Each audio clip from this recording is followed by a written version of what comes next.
Welcome to kathysright.com. Today's special guest, CPA and commentator Michael Gray.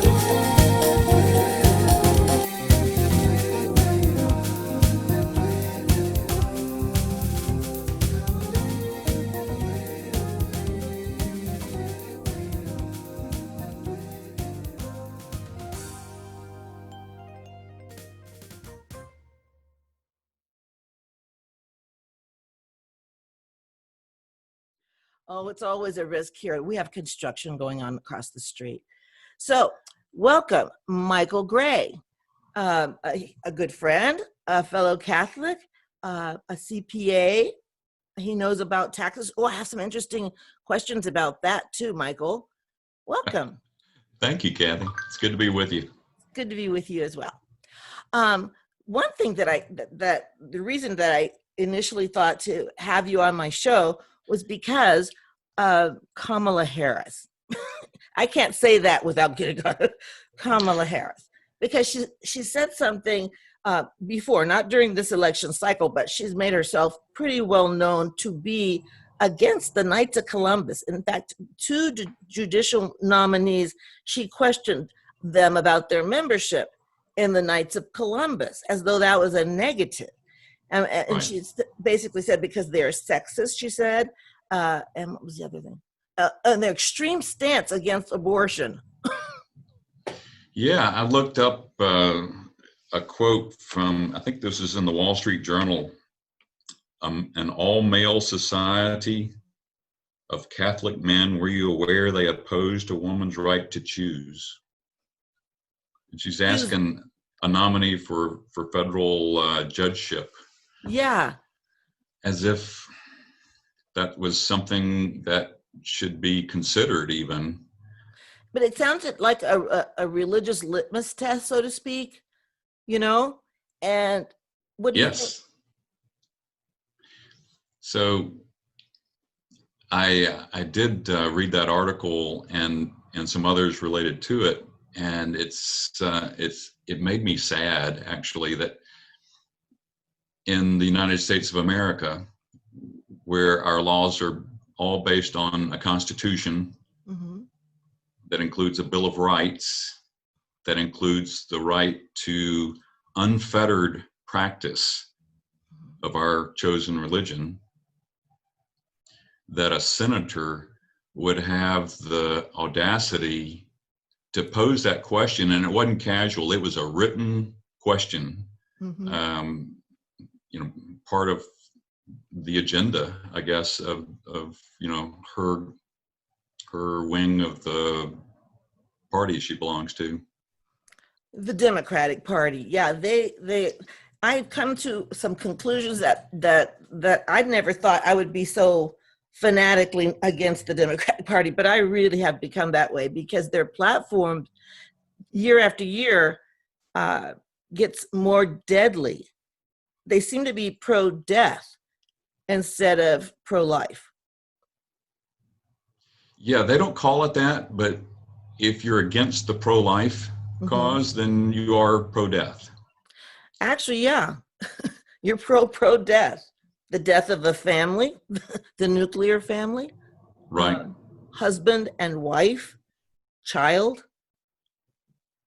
There's a lot to dig into there. I used to be a Democrat. I'd like to, say that for what it's worth. Back until sometime in the 90s, I voted sometimes Republican, sometimes Democrat, but I registered Democrat for a while, and I was co-chair of the precinct for the Democrats. And then the party started adopting not just views, but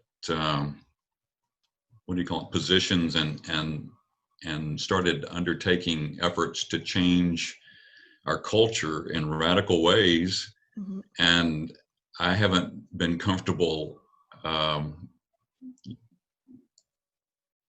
sympathizing with the Democrat candidates for over 20 years now. and it starts with this culture of life and the opposing culture of death you're talking about. Mm-hmm. And you started with the question about the Knights of Columbus, and I think everybody who's not familiar with the Knights of Columbus needs to be informed that it's essentially a charitable organization. I've belonged to the Knights myself for about 10 years, and we spend, and I've been an officer in the Knights a couple of times, and anyway, we spend the vast majority of our time in Knights of Columbus activities, raising money to give away. Mm-hmm. And yeah, there are a few other things we do, but none of it is, as Senator Harris sort of implied with her questions, anti-woman or I don't know, anti-American. And it's ironic, but also sad that a senator, and she's not the only one. There was another one, Hirono, Senator Hirono. Oh, from Hawaii, yeah. Who asked a similar question to the same nominee for federal judgeship about, are you planning on leaving the Knights of Columbus? Because that's puzzling. You shouldn't be a Knight of Columbus and also a federal judge in their book. From what I know, because my husband as well is in the Knights of Columbus, and from what I understand, the first thing that he was required to do upon entering the Knights of Columbus was to make sure he had life insurance for me, to make sure I'm taken care of in the eventuality of him perishing. And so I'm like, that's so pro-woman. I mean, to make sure that the women and children left behind are taken care of. It's not a requirement that we have life insurance, but it's probably an expectation, and it's certainly an offer. Mm-hmm. The Knights of Columbus, as I understand it, was founded by a priest who was concerned about the widows and orphans in his parish. Mm-hmm. And he essentially started an insurance company so that the men the men of that parish could chip in something so that the organization, the Knights of Columbus, could then provide for the widows. Mm-hmm. And so today it's one of the largest insurance companies, at least in our country. And yeah, that's all about providing for your survivors, which is more often widows. Mm-hmm. And doesn't it say so many times in the Bible to take care of the widows and orphans? I can't tell you how many times, but yes, that's definitely high on God's list of responsibilities for those of us that have the means. So that's what the Knights of Columbus is about. I think that should be known. I really do, because I think that before I married Gary, my first husband passed, and he died suddenly, and I was left with a baby.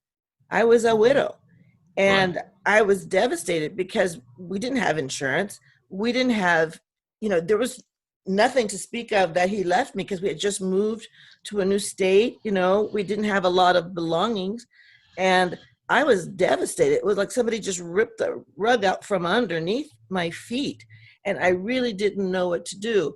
I had to figure something out, but imagine if that happened when you're older and you don't have the physicality to go out and do what I did to take care of my child and myself.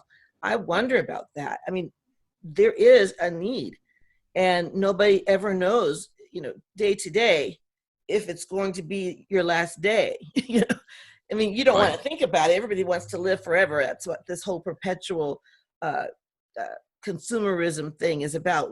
Everybody wants to live forever, because I guess they don't understand that there is a heaven you know, and that you have an immortal soul. So you actually do live forever. Your soul does. That's right. Yeah. So yeah, but there's definitely a need. So when Gary did that for me, my husband, I was so touched, and I felt like he cared enough about me to do that. And I think the Knights of Columbus care enough about the women and children to assure that they will be taken care of in the unfortunate case, in case they lose their spouse. And I think that's awesome. That's right. That was the founding purpose of the Knights of Columbus, and the organization still has these insurance programs that are an important part. I would guess that probably 25% of our local organization, buys insurance, life insurance through the Knights of Columbus, Mm-hmm. and then there's all these other charitable activities. We support a home for unwed mothers in a Yes. community nearby. I mean, we support them by sending them checks Yes. and participating in their fundraisers. We support young men who are studying for the priesthood in the seminary. We have 2 or 3 that we, again, send checks to frequently. And we give money for the scholarships for the kids in our parish that are finishing high school, and on and on. Our entire budget is heavily skewed towards charity. I think that's awesome. So to hold that against a candidate for judgeship doesn't make any kind of sense, except that atheism is such a powerful religion in this country. It's the belief, they call it like the opposite of religion, Mm-hmm. but it is a religion. Atheism is the belief that there is no God Mm-hmm. and no afterlife, as you referred to a couple of minutes ago. And so for people whose religion is atheism, to say that if you were atheist, you could have this appointment, but because you're Catholic, you shouldn't. Mm-hmm. That is anathema to what it is to be an American. And no senator, no federal official of any post, but certainly no senator, should be undermining the Constitution that way. They are sworn to uphold the Constitution. And Yes. so I would think, if our society and our government were working right, those senators who formally on the record ask those questions should be first censured and second, Yes. run out of office. Mm-hmm. That's what I think too. I was really deeply offended, which everybody is nowadays, but I was deeply offended by that line of questioning. And when Joe Biden supposedly chose her, I don't think he was the actual one to choose her. I mean, there's obviously some sort of commission in the Democratic Party that chose her. And yeah, but when that was the choice, I was like, oh wow, so we're gonna have a semi-Catholic in office because he calls himself a Catholic, while at the same time voting for abortion, which is completely opposite of what the church teaches. But not only that, one thing that I brought up in my last show, and I'll make it really quick, but one thing that he has in common with Kamala Harris is the fact that he officiated, even after years ago he was against same-sex marriage, he officiated 2 dudes getting married. Yeah. And then so did Kamala Harris. She did 2 women. And she goes, and I now pronounce you spouse and spouse. What the heck? I'm like, in that respect, Kathy, our society, including our government, has lost its mind. yes. I agree. It's just totally insane to say that people of opposite genders can form a marriage. Marriage isn't something that was created by the United States government. There you go. It's not something created by any government. It was something created by God for the benefit, really, of children. Yeah. Exactly. So anybody else can go form a partnership, a business partnership, and share a piece of property as their residence. That doesn't make it a marriage. It doesn't. They want to redefine things, but they're really trying to reinvent the wheel. What has worked for thousands of years, and now they're saying, "Well, we want the name." They have the name marriage, but I don't think that it's in a godly sense. You know what I mean? Because No. it is not. They can call it whatever they want. You know what? Semantics for them. It's just whatever makes them feel good about themselves. But I really don't care if somebody does something over there, so long as it doesn't affect me and my family. But it just really bothers me, though, that Joe Biden, it just bothers me beyond belief. I cringe whenever he says that he's a Catholic, or Pelosi for that matter. You know? Yeah, and that kind of makes me think when that topic comes up. I know Catholics who they say they're Catholic and we never see them at church. Yeah. So no telling what their beliefs are, but I know Catholics who come to church regularly and participate in the ministries, and yet if you bring up one of these topics Mm-hmm. about our core beliefs and the sanctity of life, for example, they'll argue with you. I have had that experience. I read this morning that 20% of people who call themselves Catholic believe that abortion at any time during a pregnancy should be legal, and that another 31% believe that it should be legal anytime except the last stage of pregnancy. So there's half of the people who call themselves Catholic who don't accept the teaching of the church on it, which says from conception forward, life is in the image of God and is holy, and they don't like to use the term murder, Well, but I will. abortion I'll and use it for euthanasia them. are both murder. It Yeah. is. But I don't understand how they make sense in their mind about that. I don't understand how you say, I believe in Jesus. Okay, and in our teaching and scripture, it teaches, that Jesus was once an embryo. Jesus was once a fetus. St. John, was the first to acknowledge Jesus was present in Mary's womb. He leapt Right. in the belly of Elizabeth. Right. And so, to me, when you think that Jesus was once all of these stages, his father, of course, was the Holy Spirit, but he still went through all of these stages of development. In fact, once we're born, we're still going through stages of development. A newborn doesn't look like an 80-year-old man. Well, some of them do, actually. but they don't. We're always going through a stage of development. So to me, it doesn't make sense, though. Why would somebody profess to be a Christian or Catholic or anything if they believe Scripture, if they believe the holy Word of God, and then they do something different? It's just like, were you paying attention? Right. One of the struggles I had when I joined the Catholic Church, which is only about 10 or 12 years ago. Mm-hmm.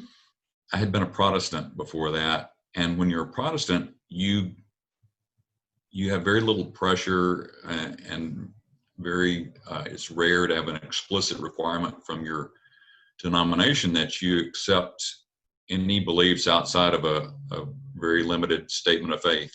Mm-hmm. The Catholic Church is different in that respect, and that to join the Catholic Church, you need to go beyond a creed, Mm-hmm. and you have to say in front of everybody, I accept all the teachings of the church, Mm-hmm. no exceptions. And all of us who call ourselves Catholic have said that at some point. Mm-hmm. So to say, I accept all the teachings, and then turn around, out in the parking lot and say, I disagree with this one about abortion, Yeah. is blatantly hypocritical. I call them cafeteria Catholics. Right. They take what they want out of the faith, And I'll believe that, but not so much that, and they just, and then I think a lot of it might be cultural Catholicism, like you were just born into it. And I'm seeing that with Democrats too, people who are born into a Democratic family and they go, my parents are Democrats, so therefore I'm a Democrat. And it has nothing to do with the formation of your mind or your heart or education. It has everything to do with sort of a tribalistic way uh, of living. It's sort of like, okay, well, because Black people are supposed to be Democrat, I come up against that a lot, and especially socially. I come up against that. Black people think I have turned on them. I'm like, no, I've always been conservative.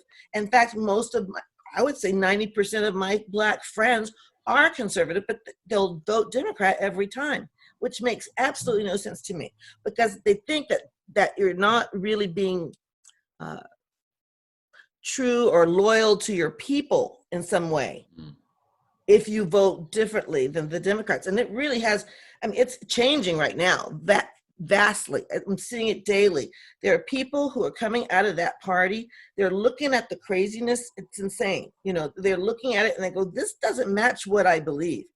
It never really did, but they didn't know that because it wasn't so in your face like it is today. One of the things I've seen in this election cycle is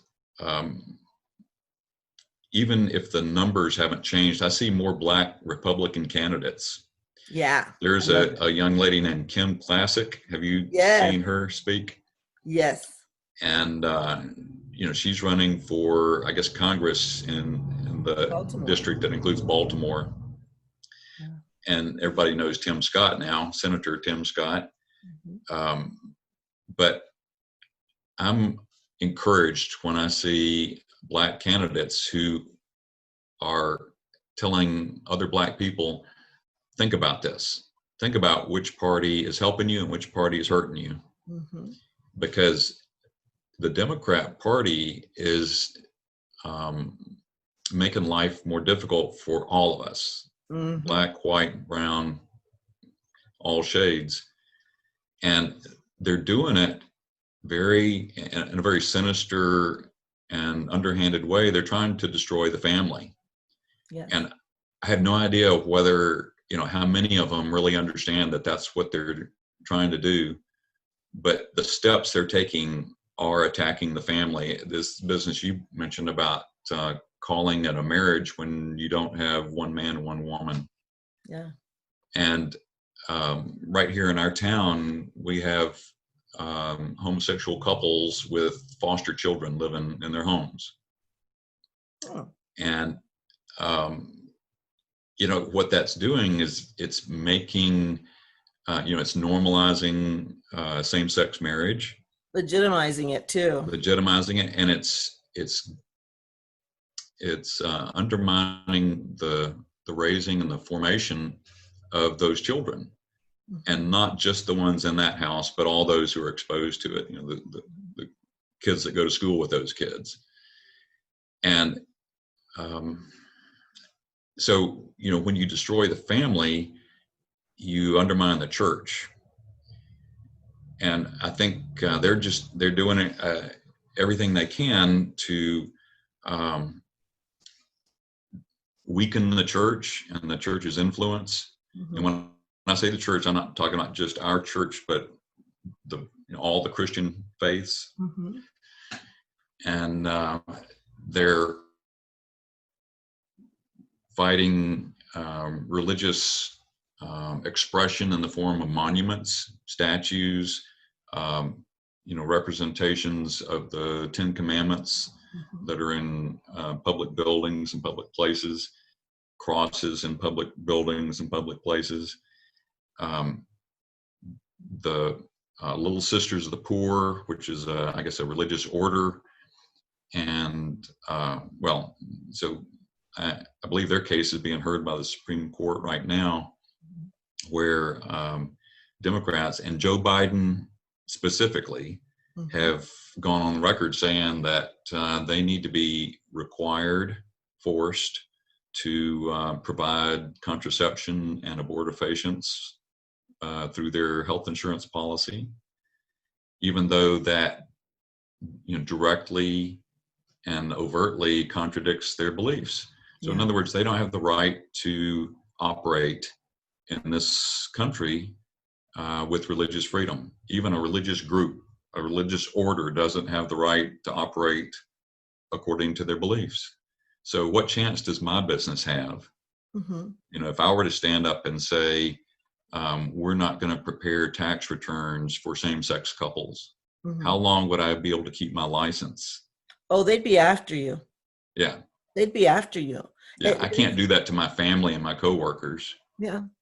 That's what's been happening a lot lately is this, they're giving it new names, like cancel culture, and they're Mhm. giving it a lot of new names.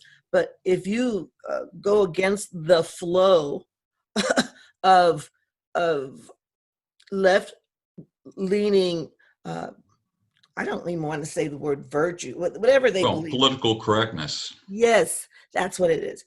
Mhm. If you go against that, they come for you. They don't Right. want to just hurt our feelings anymore because you're Christian. They want to destroy you, destroy your foundation, destroy your livelihood, destroy. That is what they do. Now, think back. Originally, even before they formed the Ku Klux Klan, the Democrats used intimidation to control people, fear mongering. They're gonna. That's what they did when Black people were signing up to be Republican, because all of the first senators who were Black were Republicans.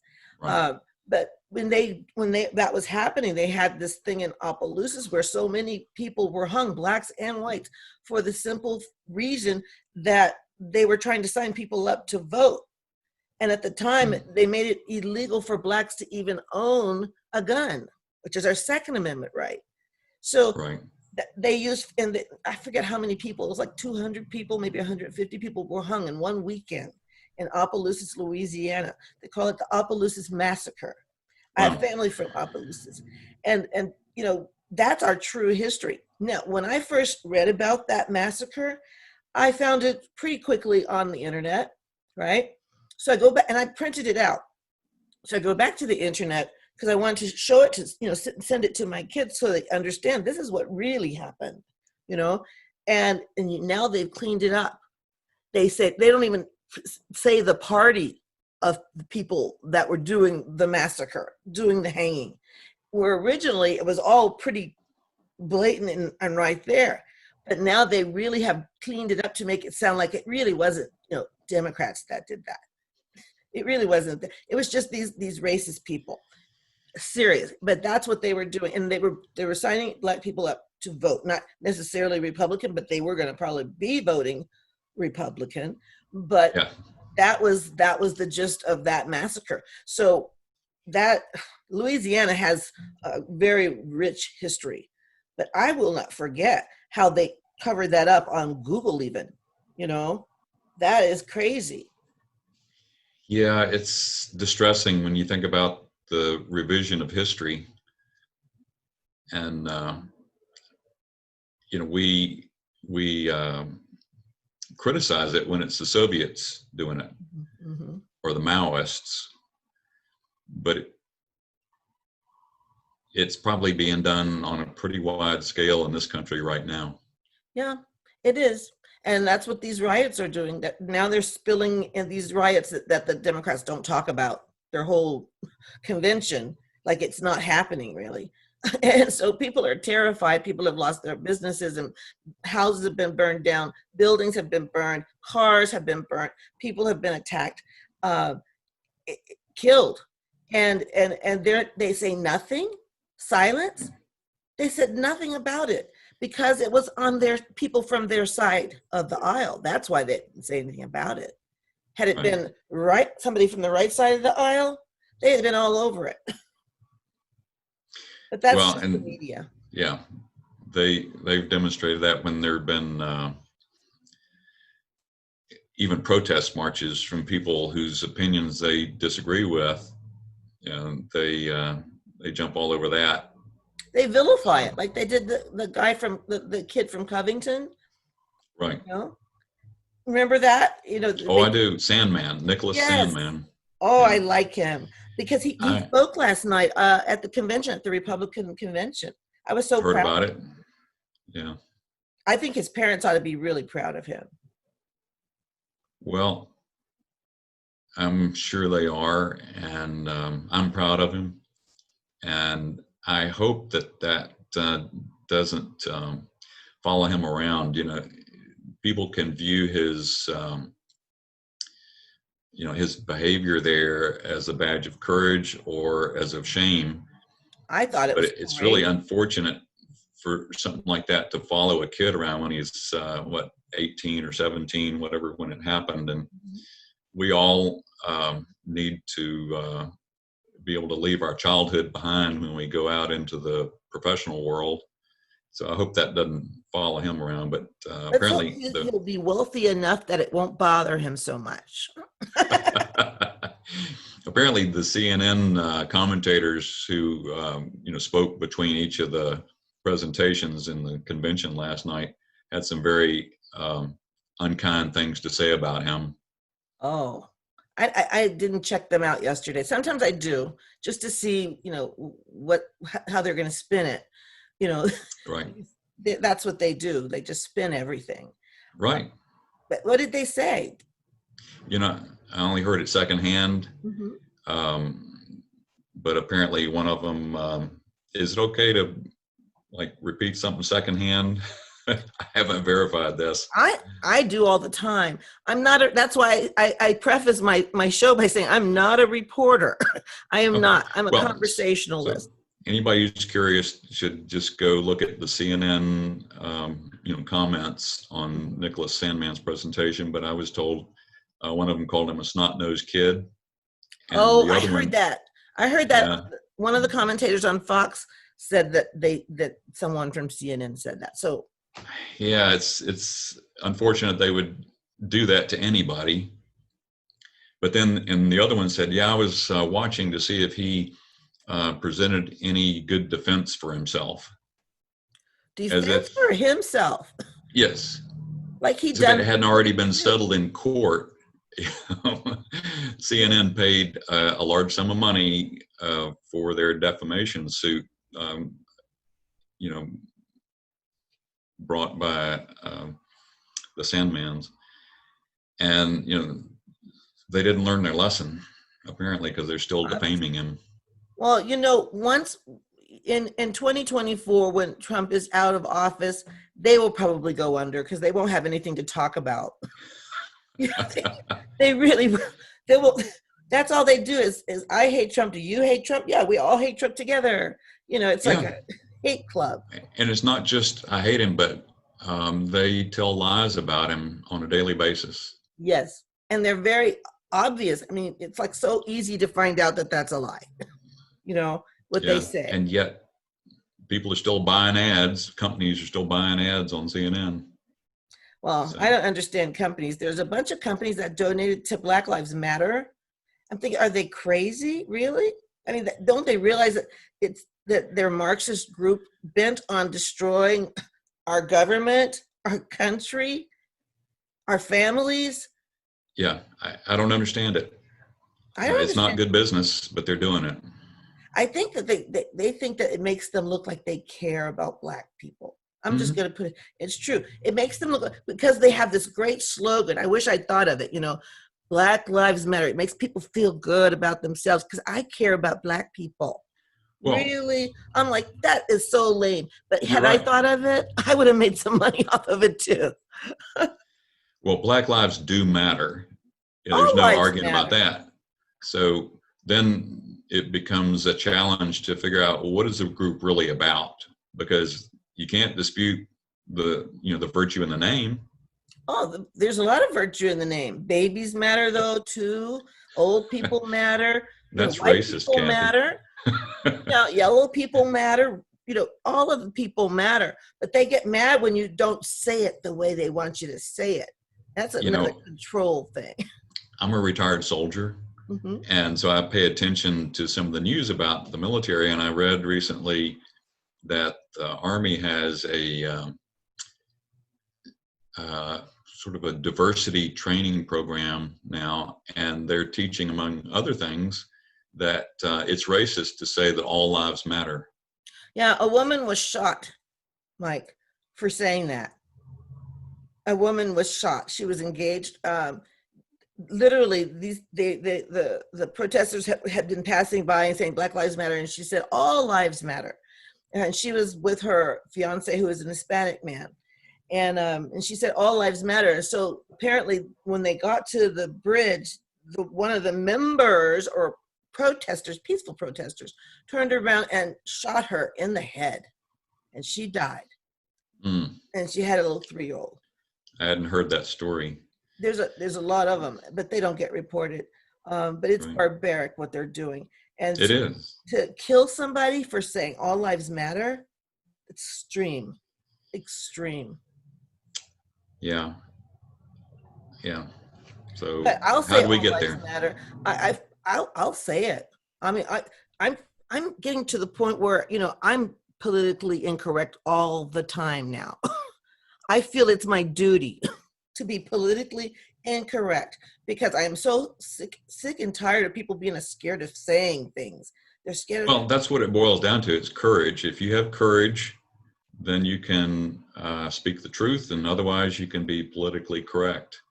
So I commend you. I'm proud of you, Kathy, as one of my friends, that you're brave enough to be honest. Well, somebody's got to do it. It's a dirty job, but somebody's got to do it. And I'm here to do it. I'm that girl because I got to wake people up. It's amazing Right. that other people's kids listen to me better than my own kids, to my advice. My kids are like, Mom, but other people go, wow, that's something, Miss Hatch. But I feel that it's my duty to go against this grain because they're taking us down a road that we don't want to go. And I don't Right. want to see our young people, and I don't want them to have this country that's run by socialists and Marxists who they don't have a chance in this world if they buy into this, the philosophy of Black Lives Matter. If you just Google Black Lives Matter, they're not even shy about telling you that they want to dismantle the family. They tell you that. They want the village to raise your children. And the village is full of idiots, Mike. The village is full of idiots. I don't want the village to raise any children. I'm aware. I agree with you.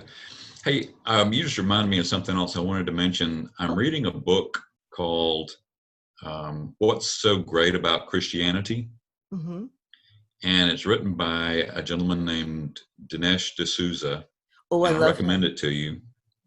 The guy's a very accomplished writer and has been involved in public policy making for decades. Mm-hmm. But in his book, he starts off addressing the atheist arguments, and he is very systematic and thorough in analyzing and detailing why these arguments don't make any sense. Mm-hmm. And one of the points he makes about religion, and sort of in defense of religion, before he even gets around to Christianity, but just in defense of religion, is that so many of our values that we Americans and really most Western civilizations have put value on for centuries and maybe millennia, the value of the individual and the value of the family. And he points out that it was God who created the family unit and built religion on the family unit and built civilization on the family unit. And so, he goes into Big Bang Theory because that's really creation. It's the scientific explanation for creation. And he talks about, and I've heard of the Big Bang Theory, but I'm not a scientist, so I couldn't have really explained it to anybody. But having read his book, I can. And it's not complex. I mean, there is complexity there, but you can explain it and understand it in simple terms.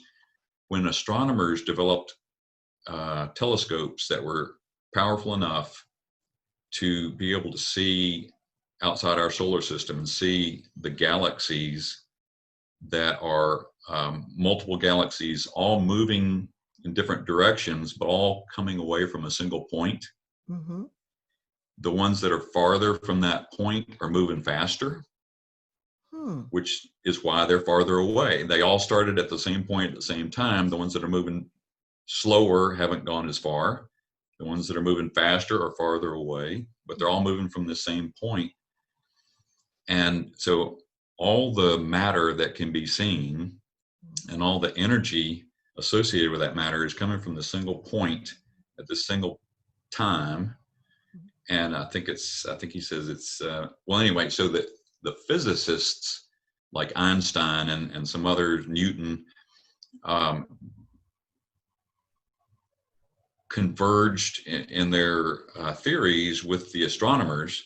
Mm-hmm. Around the beginning of the 20th century. They came up with this theory that explains the physics of how matter operates and the astronomy of where things are and which direction they're moving and speed and all that. Mm-hmm. And it all ties coherently together with this theory that all of this matter started at this one point at one time. That's the Big Bang. And so to sort of complete that theory, you have to say where the bang came from. And it can't be something natural because there was no matter before that. Mm-hmm. So it has to be something supernatural. We call that God. Mm-hmm. There is no other explanation anyone's ever come up with, that's rational for an alternative creation theory. Yes. And then he also ties it in with the creation story that's in the book of Genesis. Mm-hmm. If you think about it, and I don't have this memorized, I won't relate it accurately, but on the first day there was light, mm-hmm. Big Bang, a lot of light, an incredible amount of heat and light would have to exist at that point in time for entire galaxies to still be moving millions of years later. Right? Imagine I can't imagine how much light and heat there was at that point, but it's something beyond anything in our experience that would move something the size of the earth and things much larger than the earth mm-hmm. for millions of years. Mm-hmm. And yet that's all right. So day one, light came into existence. Mm-hmm. Consistent with the Big Bang theory. And like on day 4, the firmament came into existence. Fire. Well, I never understood until Dinesh D'Souza explained it to me mm-hmm. why light and darkness occurred first, and then a few days later, essentially the earth and the sky. What was the firmament? The earth, do you think? Oh, I'll embarrass myself if I try to explain that. But yeah, essentially, I think it's the earth and the sky and the atmosphere. And so the Bible uses terms like the dome and land and sea and so forth. But if it never made sense to me, like I said, why the earth wasn't the first thing created and these other days were spent, biblical days mm-hmm. were spent with light and darkness and the space and the stuff in space. But then the earth is created, and then I don't remember which day the mountains and the seas and the birds in the air and the creatures on the earth and man. Mm-hmm. So I thought it was very useful that he goes to the science, the astronomy and the physics, ties that then back to the biblical story that was given to people several thousand years ago when they didn't have the science, mm-hmm. they didn't have the astronomy and the physics to understand it. So it was given to them sort of symbolically. Mm-hmm. but it's a beautiful explanation of a beautiful story. I'm going to have to get that book. What's the name of it again? It's called What's So Great About Christianity. Humanity. Yeah, I didn't know if it was a taunt or an apologetic. It turns out it's the apologetic. But I've got such a list of books I'm reading all the time.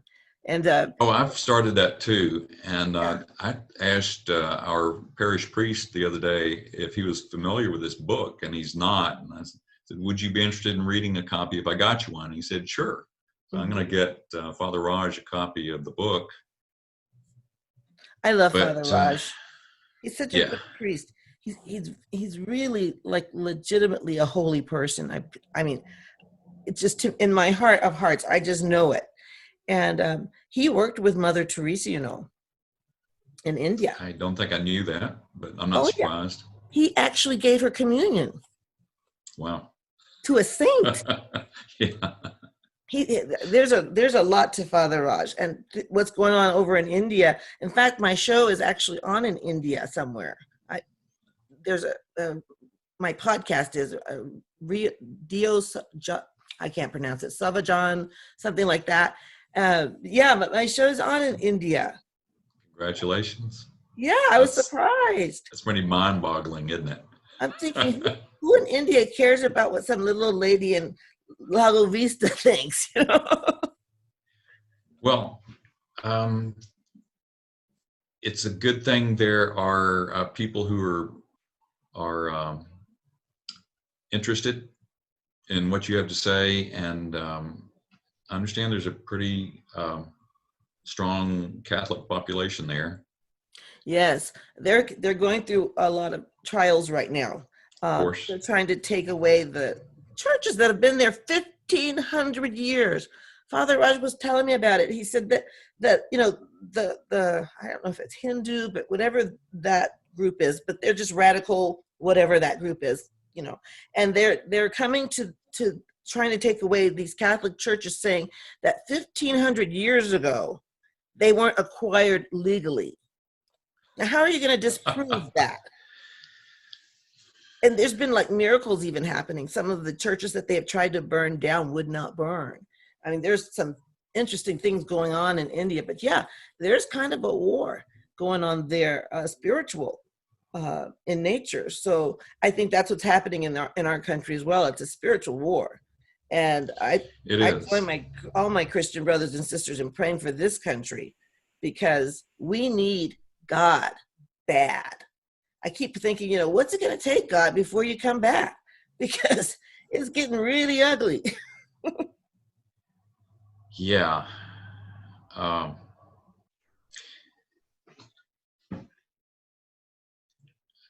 don't think I'm smart enough to figure out, you know, how to even contribute, you know, outside my very limited circle of influence, you know, contribute to the strengthening of the church. I am actually thinking about running for Congress.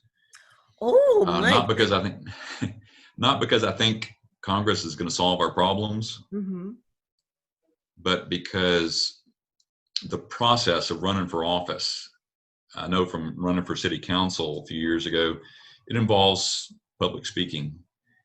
And, you know, a few people, relatively a few voters, are going to want to pay attention to a candidate for Congress.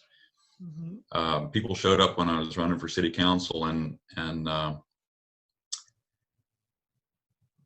like to just have that larger potential audience from a congressional district. It's, I guess, 500,000 people, or you know, more than that, between 500,000 million people, maybe. You're very brave. Well, very brave. I would never run for anything. I don't want to be responsible for anything more than I'm responsible for right now. You know, I just can't. True. It's daunting. Right.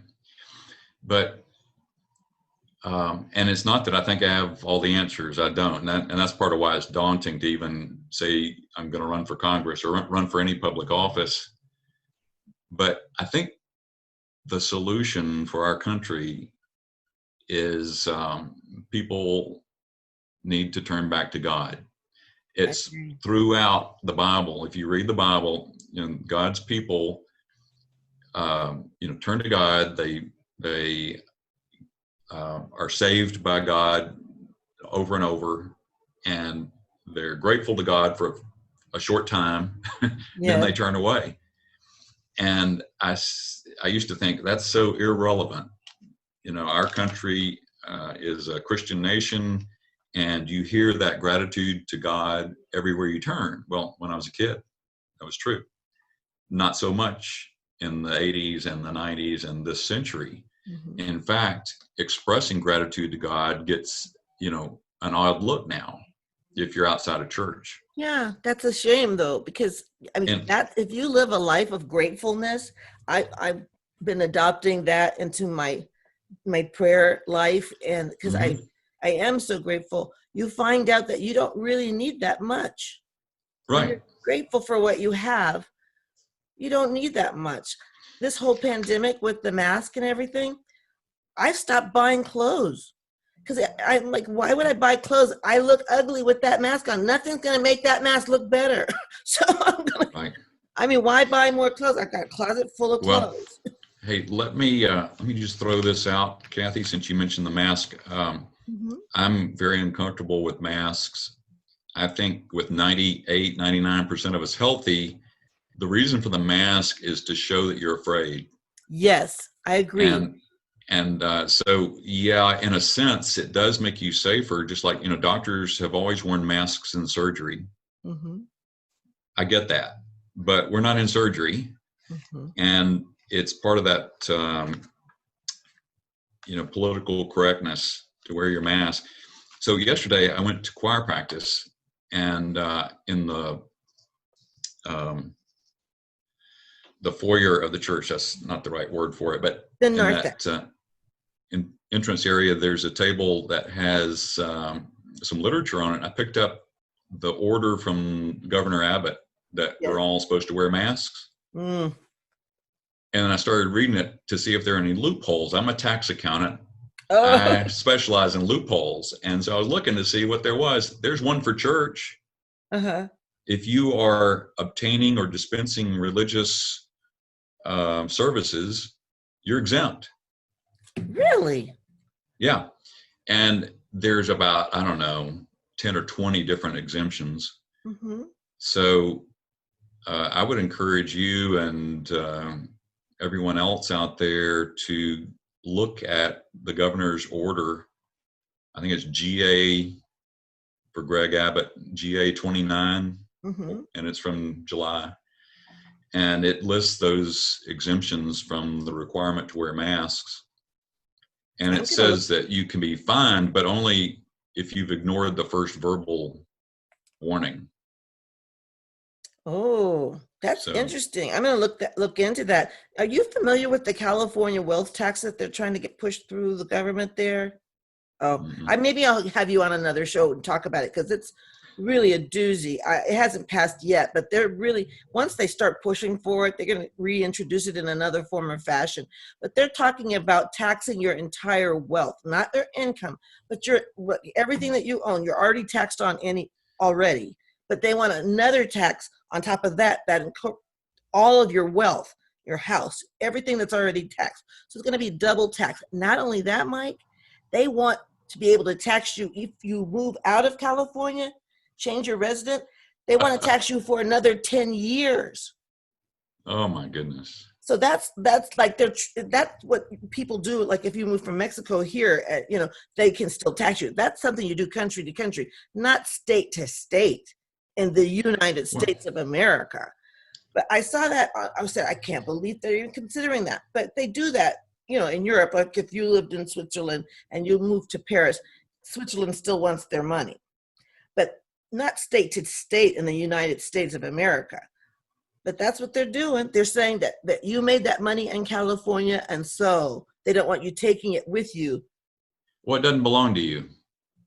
It belongs to them. Uh-huh. And so you're the custodian, but you have to share with them. Yeah, there are people that say that's a form of slavery. Yeah, All taxation is a form of slavery. I agree. And it's hard to argue against it. I understand as a citizen that I have a responsibility. I enjoy the benefits of our national defense system. Mhm. I need to pay for it. I need to pay my share. I enjoy the benefits of the public transportation system Mhm. and the public health system and the public currency system, and so on and so forth. But when taxation crosses the line, and it's hard to see where that line is, it's all over the place. It's a squiggly line. But when it crosses that line, it becomes slavery. So you have to work, and a chunk of the proceeds of your work belongs to somebody else, Mhm. and you don't have any choice about it. That's It's one of terrible. the objections I have with socialized medicine. Essentially, that's slavery for all doctors and nurses. You have to Yeah. work, and you'll get paid what we decide to pay you, not what your work is worth. So basically, like if socialized medicine, there are doctors. I saw a documentary from Cuba. It was made by an American, and he interviewed a guy who was a taxi driver, and the taxi driver not only had doctor credentials, he also had engineering credentials, but he was driving a taxi cab because he made more money driving curious Americans around Cuba. And Yeah. that's what socialized medicine does to doctors. Can you imagine what it does to nurses? I mean, think No, about it. I can't. And, Well, I mean, there's people, I've known people back in California who came from Russia. They also had all these degrees, but it didn't do them any good.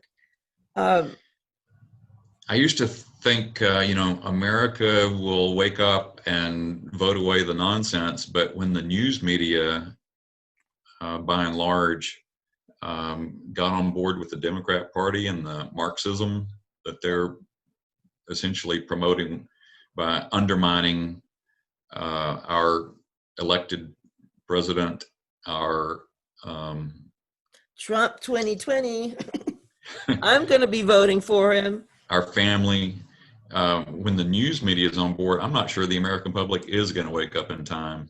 Well, that's the point. They are the news media is just a long arm of the Democratic Party. They're Right. they're one and the same. It's like I wrote a blog about it. I wrote an op-ed about it. It's like the two-headed snake. There is a story, if you study, I mean, I hate snakes, but there was this story about this two-headed snake. Now they're rare, but they do exist. Right. And that's what the Democratic Party and the media are. They share the same belly, but they are one and the same. And so they use one another. I mean, do you ever notice the talking points are identical on all those channels? They use the exact same phraseology for the exact same subject, and they all kind of, you think, do they meet to agree on, let's call it this? No, I think they get a memo. I think they sent out a memo. It sure looks that way. And it's pretty obvious, and it's pathetic because they don't write their own news stories even anymore. It's given to them. Right. And Van Jones, when he said that on TV about Joe Biden's speech, he goes, "We didn't even have to make up anything this time."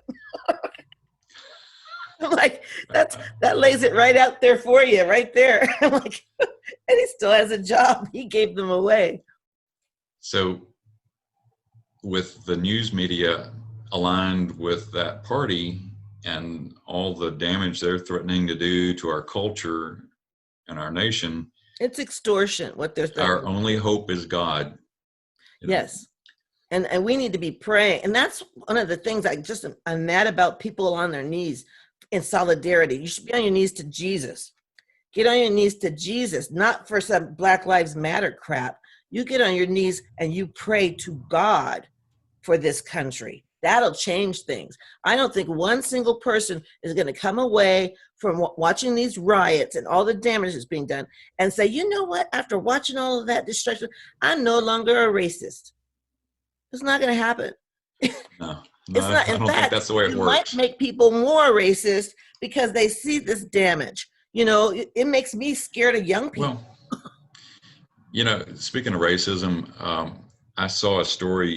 Google feeds me their prescribed news every day, and there was a story this morning on about a couple in Jacksonville, Florida, a mixed race couple, Mhm. and they decided to sell their house, and they got an appraisal they thought was just unreasonably low, Mhm.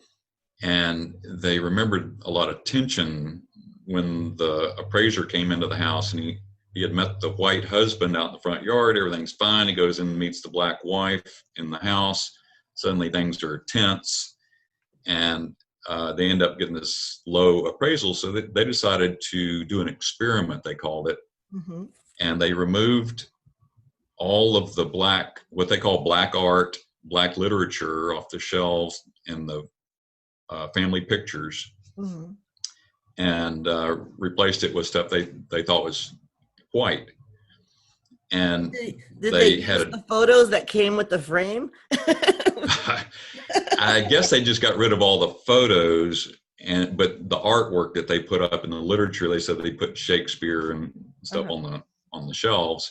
But anyway, they did a makeover of their own culture inside the house, the visible stuff, Mhm. and the wife and son went shopping while the dad entertained the next appraiser from a different company Mhm. and got an appraisal that's $135,000 higher. Mhm. I And worked I in real thought, estate. I staged houses, and it is very true. It is very true. You really do. Uh, the It depends on it's the easy to believe. appraiser, but when you stage a house, you have to take away all the personal things because you want people to imagine themselves in that house. And so it's hard to Well, people to imagine themselves in that house if there's so many personal items that reflect uniquely you. And so right. And if I did that with my house.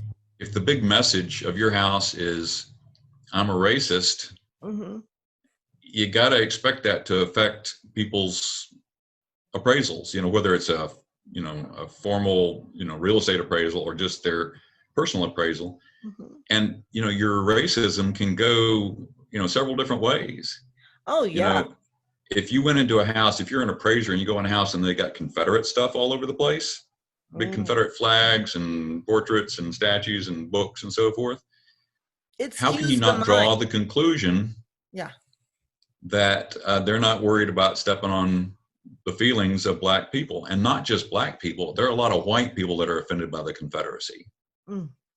And yet, um, so I was thinking about, how easy it would be to do the opposite experiment from the one that they're talking about Uh-huh. and set up your house as if you're a white racist and get the appraisal and then get rid of all the racist stuff and get another appraisal and see if the value doesn't come up. It will. And I realized, well, no one's going to call that family racist, but obviously they were. And maybe it was an honest and pure racism that I'm proud of my race. Mike, It's not that is anti. the African look in the house. I have a sister who decorated her whole house like that, and she's never been to Africa. So, but anyway, she decorated her whole house like that. But it does make a difference. Okay, as a black woman all my life, presentation, for Mhm, instance. One day, I'm an artist. I paint, and when I paint, I wear my old clothes, and because I get paint on them, and sure. I put a rag on my head, and I mean, I just protect my hair too because I'm the messy painter. And so my son was really young, and I had to go to Michael's, which is not a grocery store, an art store, it's art supplies, Mhm. crafts. And I go into Michael's, and I didn't know why people were being kind of like this one lady. I remember her grabbing her purse like this, and my son, he had been sitting in the basket, and he kept taking my keys in and out of my purse. And I'm like, and then I get to the car, I can't find my keys. So I go back in the store thinking he must have dropped them somewhere. Right. And so I'm looking for my keys. Every aisle that I went down, I'm on the floor. I'm looking, in baskets for my keys. I'm frantic because I had to get home. And I asked the manager if he would help me. and he looked like he was maybe 13 years old. He was like really young manager. He says, "What do I look like? A metal detector?" That's what he said to me. I was like, "Oh." I'm like, "Oh my gosh." I called Gary and I was crying. I said, "They're being mean to me. I was just looking for my keys." So my husband, he gets the VIN number. He goes to the dealership, gets me a key so I could get my van home. And I had left my name and number with the people at the customer service in case they found my keys. Mhm. So the next day I get a call from Michael's. Lady says that they found my keys and they saw my note. And so I could pick them up whenever I wanted. So I go, my friend and I, we went shopping that next day. And when I shop with her, we always dress up, because she always dressed so nicely. I always have to, step up my game because she always dresses so nicely. And Right. so I'm wearing I was looking pretty good. I had my blazer on and a skirt and had my boots on. I looked good that day. Anyways, so we go by there. I said, I have to stop by there and pick up my keys, on our way to lunch. And, we had spent the whole day shopping. And so I stopped in Michael's, the same place where people were rude to me the day before. I walked through the door. Within seconds, people, "Oh, can I help you with anything, ma'am? Is there anything I can get you? Can I help you find something today?" I mean, everywhere I went, people were being super, super nice to me, unlike the day before, you know? And I was Right. like, wow, this is so strange. And the manager, he didn't even recognize me because I had my makeup on and stuff. And he was like, "Oh, I'm so glad we were able to help you, ma'am." I'm like, "Don't you remember me from yesterday?" You know? And then on our way home, I said, "Well, I got to stop by the store and get some wine, so but back then, we were writing checks. We didn't have all these cards for everything. So I said, "Oh, I don't dare write another check because I spent so much money today. My husband's going to kill me anyway." so I had my purse, I had cash, and I think the wine was $15 or something. And I was like, "Oh my gosh!" I get to the cashier. This is at Vons, and I said, "Oh my gosh, I'm $1 short." Within seconds, 3 people were handing me dollars. The cashier Wow. included. The guy behind me, the guy on the next aisle, they were like, here's your $1. What was the difference between that day before and then that day? Well, part of it, you Presentation. clean up nice, Kathy. Oh, thanks. But I think it's presentation. And the whole It thing, is. it's presentation. I'm the same person, but people treated me so much better the second day than the My first. wife and I figured out when we were, I guess, still in our 20s that if we went to the store in shorts and a t-shirt, we got treated one way, not particularly well. Mm-hmm. And if we put on, our better clothes, we got treated like more important customers. And Exactly. all it took to make that change. It's amazing. I mean, it's a sad statement on society, but it's true. And Yeah. it's a very true statement. And I try to present that to my kids in a way that they don't feel like it's a racial thing, but it's about presentation. And just like you Yeah. stage a house to sell it, It's not racial. White people teach their kids that too. yeah. Yeah. And my mother even said, if you There's act no like way a around lady, it. people will treat you like a lady. If you act not a lady, people will treat you that way too. But yeah, to me, it's night and day. I read a book called Such a Pretty Face back when I was in college, and it was a book about this lady. There's a lot of different forms of prejudice, but there's a lot more severe forms of prejudice, like people who are unfortunate looking. She Mhm. wrote that book, Such a Pretty Face, because she was kind of homely. And she put her picture in the back of the book, and she was talking about how she gets treated compared to her good looking sister, and she was a little more plump. And she would, in her book, it was very sad. And she was talking about how, when she goes for a job, she always gets the job in the back office, but they put the pretty girl in the front so everybody can see. There's a lot of different forms of prejudice. Obese prejudice. There's prejudice against that. Are they going to have a rally for that? There's seriously, there's a lot of things. There's people with cross-eyed. There people Right. even consider befriending. There was a lady tried to friend me on Facebook, and she sent her picture her eyes were really severely crossed. And I thought, oh, she must be have a really good sense of humor. You know, I'm like, I bet she's a riot, you know? So I go and look up her page, and all of her pictures, including her wedding pictures, her eyes Yeah. were like that. Now, imagine her today having to wear the mask. All people are going to see are the eyes. Right. Poor thing.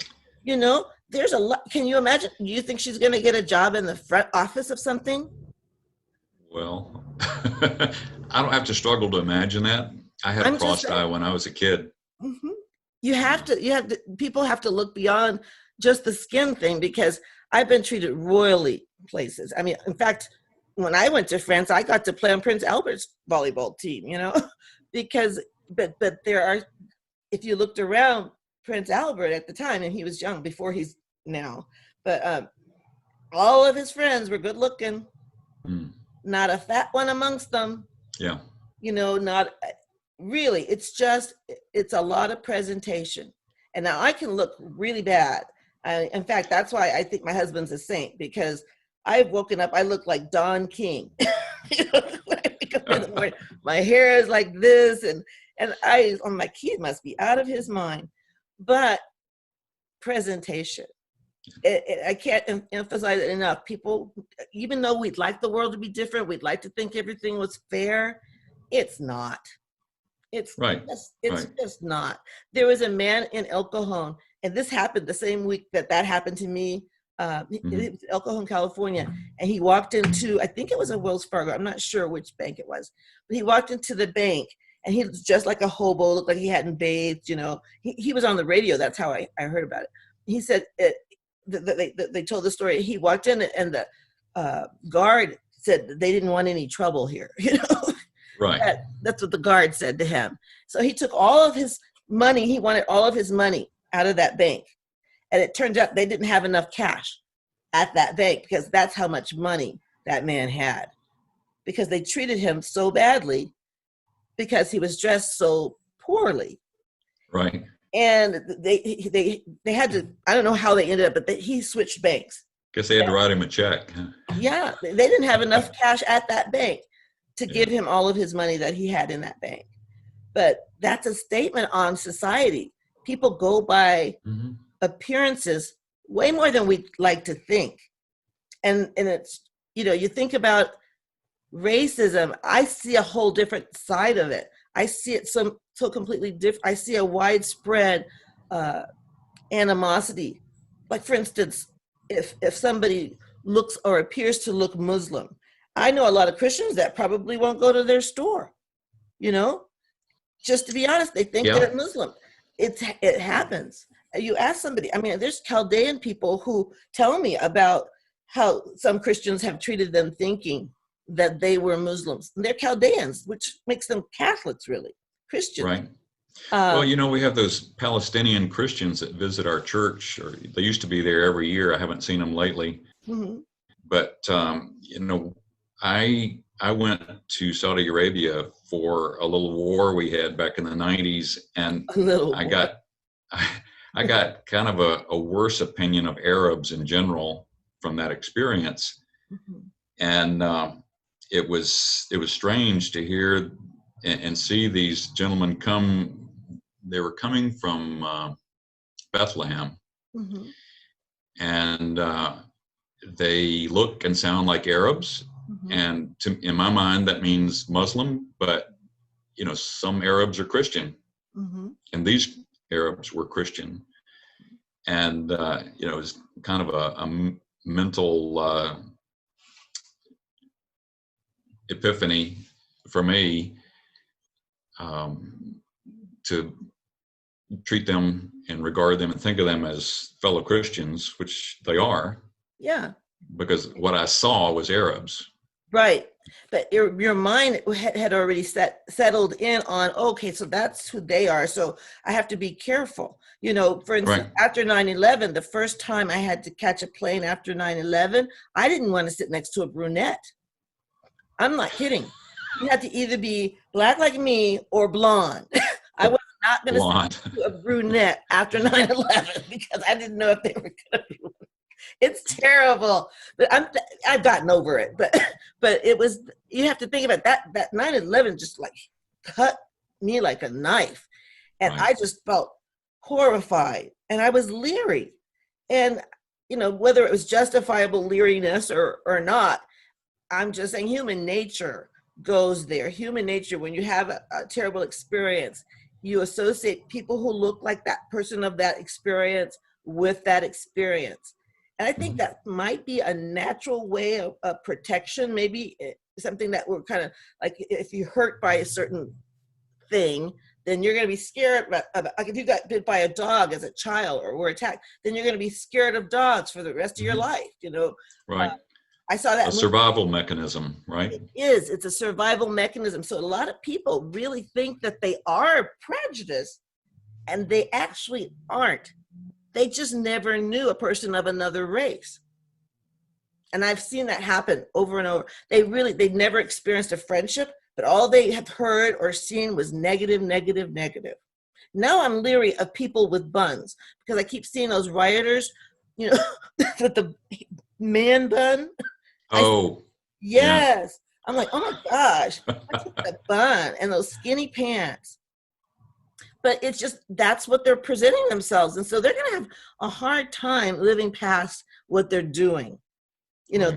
They're going to have a hard time because they're not obviously doing any jail time for the damage that they're doing. And they're all these white people on their knees. Oh my gosh. I'm mad at everybody who's on their knees now. Unless you're praying, I don't want to see anybody on your knees. Really.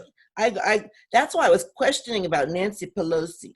Remember when they did that they all kneeled and they had that African alb, or what do they call that thing that they put on around the I don't she know. did it, and Schumer, and they all did it in solidarity with Black Lives Matter. Mm. And then of course she needed help getting up from being on her knees. I said, oh, I bet she doesn't go to church at all, because at church we get up and down. So, if you had experience at our church, you know how to get off your knees. Right. Right. That was crazy. But yeah, But that's human nature, I think human nature, I think our bodies and our psyches are set up to protect ourselves and to protect our family. In the animal kingdom, we see that as well. But I think that there are quite a lot of people. There's Black people who are racist against white people because they've heard nothing but bad things. They've heard, oh, don't trust white people. They've heard these horrible things. A friend of mine, let me see if I have that book. A friend of mine wrote this book called Scapegoat. It's called Scapegoat. And anyway, she's talking about just that, how she was raised to not trust white people. And when they did the forced integration, she said because of Jesus, she felt like she wanted to make these white kids feel welcome at her school. But she said it was hard for her to fathom. She goes, they can't all be bad. They can't all be, evil, because that's what she heard. So a lot of people, I think, really, racism is really a combination of fear and ignorance combined. Mm-hmm. And if you're ignorant about another person's culture, or you fear what you don't know or understand. I don't think I'm going to ever get over the Muslim thing, because I've read that Quran, and I don't know, chopping off people's heads. I don't know if I can get past that. Well, I have that same problem, Kathy. And I try to keep reminding myself that probably most Muslims are not converts. They were born into the faith. Yes. Yeah. And so you got to cut them some slack for that reason. I do. And I do try to. I do. I mean, I really do try. But I tell you, after 9/11, I completely got really scared. Well, like I said, before Fear 9/11, and ignorance. I was over there for 3 long months, and it's hard, I think, for most Americans to imagine, because we do have a large degree, not perfect religious freedom in this country, but a large degree of religious freedom. Over there, the chaplains were not allowed to wear their insignia on their,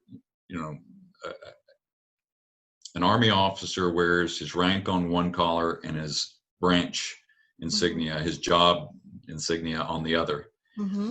And the chaplains over there, or chaplains in the Army, wear either a cross or a Star of David, Mm-hmm. or I don't know what the symbols are for the less common religions, but the vast majority of them are Christian. They wear a cross. Mm-hmm. They're not allowed to do that in Saudi Arabia. When they're on duty, they're to help our armed forces protect their country. Mm-hmm. They were not allowed to wear their cross on their Oh. uniform. See, I have a problem with that. I wear my cross. And if that, I don't think I would ever go there for a vacation. Let's put it that way. That's what I'm saying is most Americans can't imagine losing their religious freedom. Right. But those of us that went, and there was 500,000 of us, we got over there and we were in a kingdom, not a democracy, a kingdom with a king. And one of his decrees, it's one that's been passed down from their first king, Abdulaziz, to each successive one, is they don't tolerate any religion other than Islam. And so I was there for Christmas. We had no Christmas tree. Oh. We had no, and we weren't allowed to wear, a cross like the one I wear, on a daily basis. Not allowed to have one. If you had it, you better keep it tucked inside and hope that nobody found you wearing it. I love wearing my cross. As Americans. As Americans over there, how did you feel? Did you feel like you were in prison of some kind? I would feel imprisoned in a way. It's hard to describe the feeling. I was not a very devout Christian at the time. I found my faith again a few years later. But I definitely thought of myself as a Christian, and it was a little oppressive. It wasn't horrible because, my job was not a religious job. I was an auditor, and I could go about my daily activities and not worry. But just, when you can't leave, like, have you ever been to Hawaii? Mm-hmm. When you go to Hawaii, it's more obvious that you're on an island.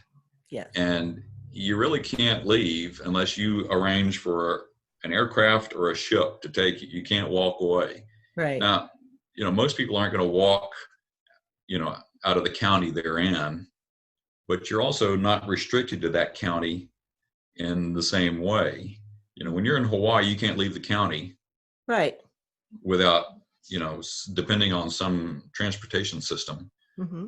And so that might bother you, but you can ignore it for a while. Mm-hmm. Some people don't want to live in Hawaii because they feel like they're prisoners on the island. It's the same kind of thing. You go to Saudi Arabia or any country that doesn't have religious freedom, it's the same way. You can, if you're a mentally healthy person, you can deal with it for a while without a problem. Mm-hmm.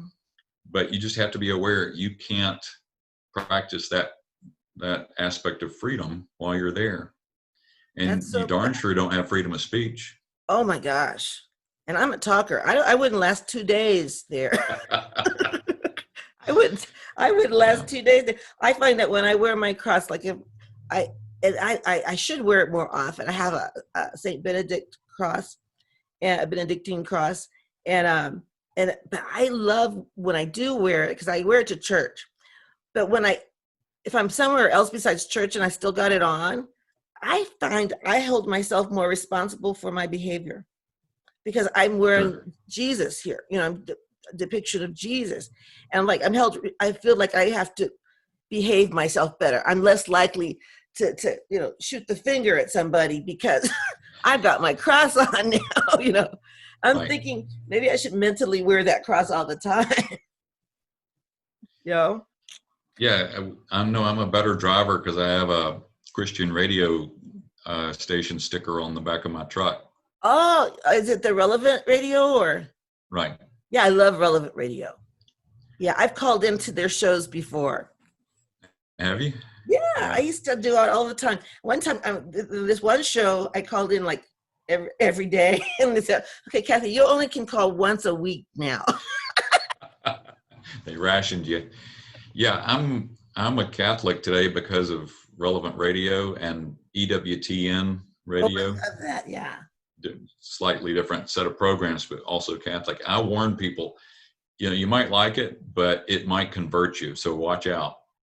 Yeah, it happens. I mean, I really started studying my faith thinking I was going to talk myself out of my faith. I'm like, this can't be true. Really, that was the attitude I had. I professed to be a Christian, but I really wasn't walking the walk, to be honest. Right. And so I started looking into the history of the faith. Now that became an obsession. When you start looking to church history, I'm still doing it. I'm, I mean, it's been like maybe 20 years. I still keep reading more. It starts off talking about not Mary, but how Mary was prefigured in Genesis 3:18, I think it was. And, Okay. I would put enmity between you and the woman, that part. Anyways, and Right. it starts there and talks about how evil entered the world through Eve, her disobedience. And then, but salvation entered the world through Mary, Jesus. Okay, Right. but she goes further because she's talking about feminism. She says that feminism is going to give birth to the Antichrist, basically. Mm. It's an excellent book, boy. You could only read like 3 pages at a time because you go, wow, that's cool. But she gets into it. I mean, everything is so meticulously written and well done. She should have given it another name, but the whole thing about saying it anti-Mary, meaning going against what Mary did, but look at the feminism now. Look at what Black Lives Matter on their website. You Google it, they talk about destroying the family, destroying what God designed, basically. And transgenderism is like the top of their gene pool. And at the very bottom are white males. And so that is, Right. They're very against, that's why that guy, George Floyd, was just an opportunity for them, really. They don't care about Black men. They really, if you read their message, they don't care about men at all. In fact, they hate men. It was started by 3 lesbian women who all hated men. Not all lesbians hate men, I'm sure, but these 3 did. If you just read their website, and they haven't taken it down or amended it or anything, but it's all about the woman and the child and then the village. The village is the father. The male, that's nothing to them. Pathetic. So it's really twisted. I mean, when I read that, I was like, oh my gosh, do people read that? I mean, you would think if you said something that radical, you would take it down, but that's their real page. Crazy. I mean, they quote it all the time on Fox, Yeah. But you guys are in for it. You and my husband, you're in for it because they're after you. They really are. And it's very sad. I mean, black males think that they really care about them. They don't. They don't care at all. And I have 2 black sons, so that concerns me a great deal. That they make it sound like that's what they do, and as a woman, I have never been attracted to feminism because, to me, if you read the Anti-Mary book and you talk about what feminism and what they preach at the very beginning of this movement, it's very scary. I would like to do a whole show about it because it's very telling. I didn't know that this is how feminism started.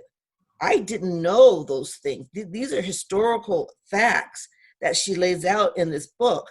And now that I do know, I'm definitely not a feminist. Definitely. I'm a Cathyist. I believe in Kathy. You're a Christian. I'm a Christian. That's first and foremost. I believe in Jesus Christ. And Jesus was a dude.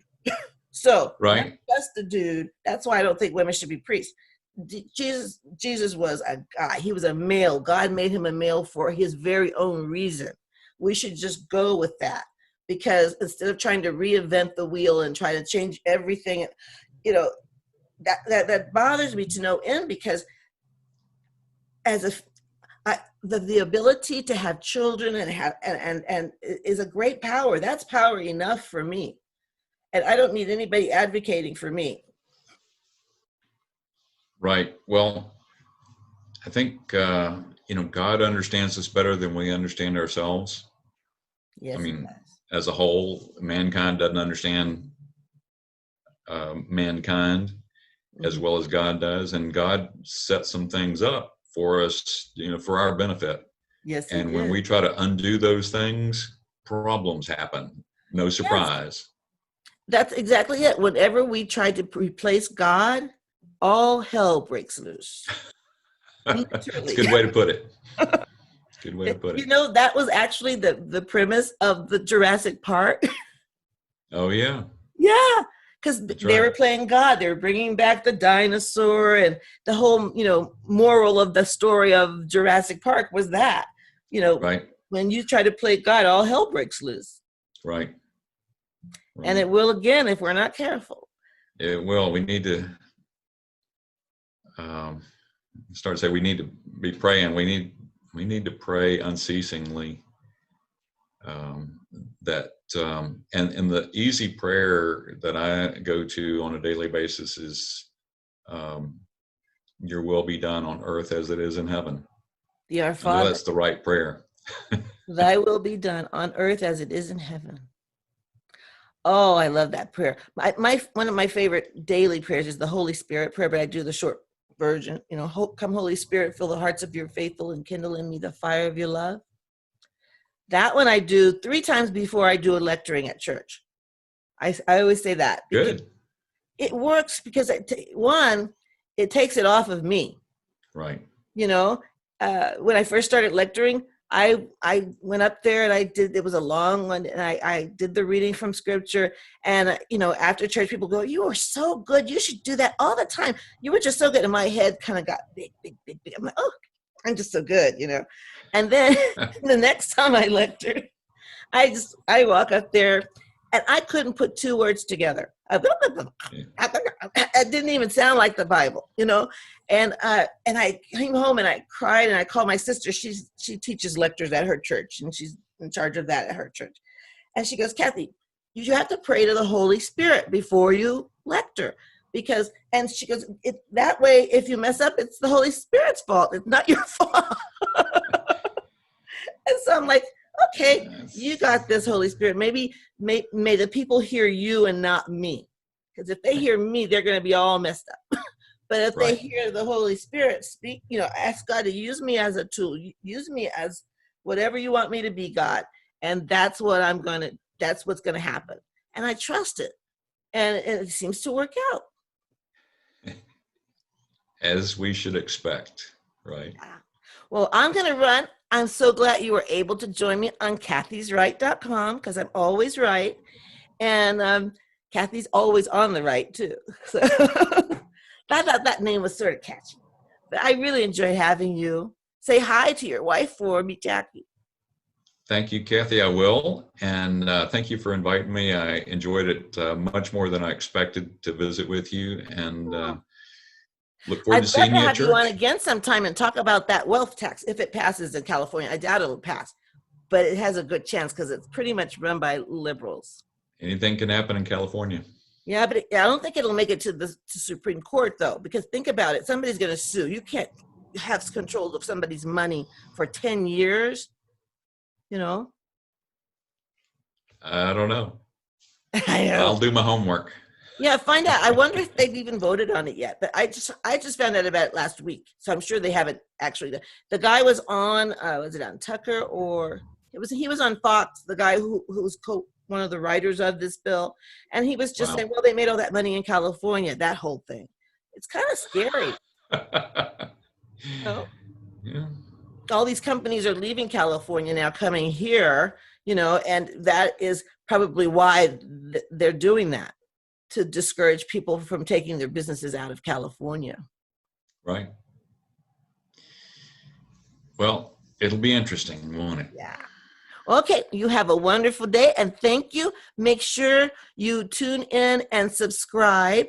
And also, you can listen to this on Spotify, YouTube, um, everything. I'm everywhere. iHeartRadio. What else?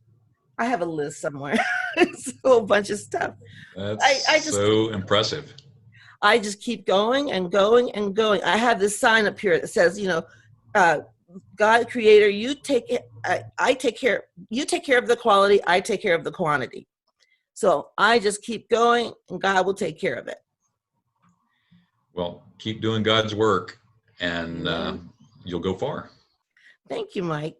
Thank you. Thank you for being on my show. Talk to you My later. pleasure. Bye. Goodbye.